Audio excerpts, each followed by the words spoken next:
Bonjour et bienvenue sur YR Gestion Emploi. Aujourd'hui, concernant les formations et Parcoursup, je vous parle des priorités académiques. La problématique. L'administration de l'éducation nationale est présente dans chaque région et dans chaque département. Ce sont les services déconcentrés du ministère de l'Éducation nationale. Son organisation s'articule autour de 18 régions académiques, 30 académies et 97 directions des services départementaux de l'éducation nationale. Pour les étudiants souhaitant faire des études supérieures, lorsqu'il s'agira de faire ses vœux sur Parcoursup, qu'en est-il des priorités académiques? Depuis le 1er janvier 2020, 18 régions académiques sont mises en place pour répondre au nouveau cadre régional créé par la loi du 16 janvier 2015. Un recteur de région académique est désigné dans chacune d'elles. Il garantit dans les régions pluriacadémiques l'unité et la cohérence de la parole de l'État, en particulier dans les champs de compétences partagés avec la collectivité régionale. L'académie est la circonscription administrative de référence de l'éducation nationale. Et au sein de ces 18 régions académiques, la France est répartie en 25 académies métropolitaines et 5 académies d'outre-mer. Je vous présente la carte des différentes répartitions.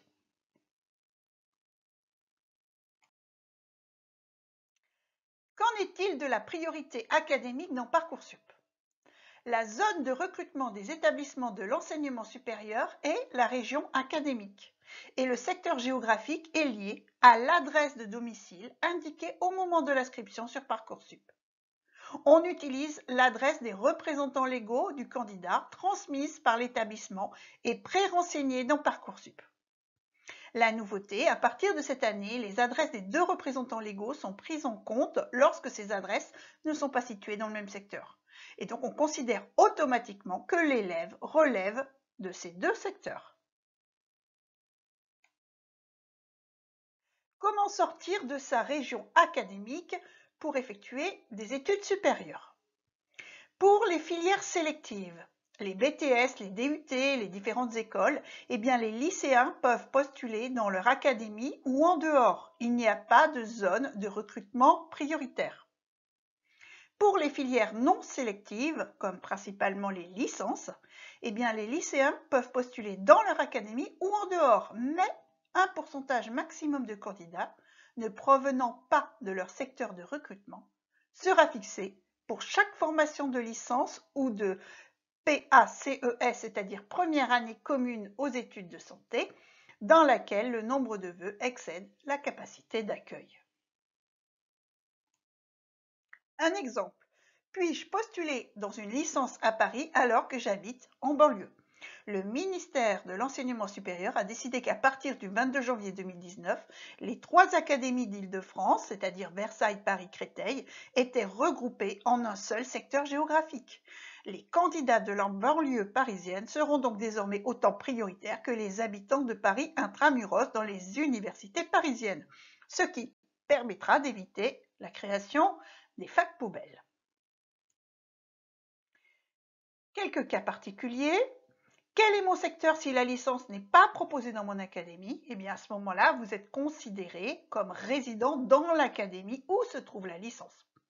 Quel est mon secteur si j'habite à l'étranger? De même, vous êtes considéré comme résident dans l'académie où se trouvera votre licence. Si ma famille déménage à la rentrée, dans quel secteur serais-je affecté? Ce type de situation peut être pris en compte grâce à une demande de dérogation dans la rubrique secteur de licence sur Parcoursup. Celle-ci n'est accessible que si l'élève compte parmi ses vœux au moins une licence. Les services académiques traitent ensuite votre demande.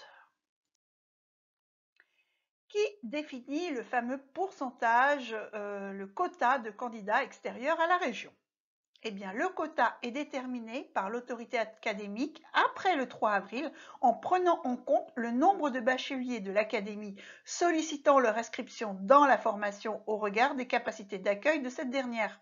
En conclusion, si le candidat n'est pas du secteur géographique académique, il lui sera affiché dans Parcoursup le pourcentage maximal de candidats hors académie définie pour la licence en question. Et cet affichage sera prévu début avril, une fois qu'il aura été déterminé par l'autorité académique.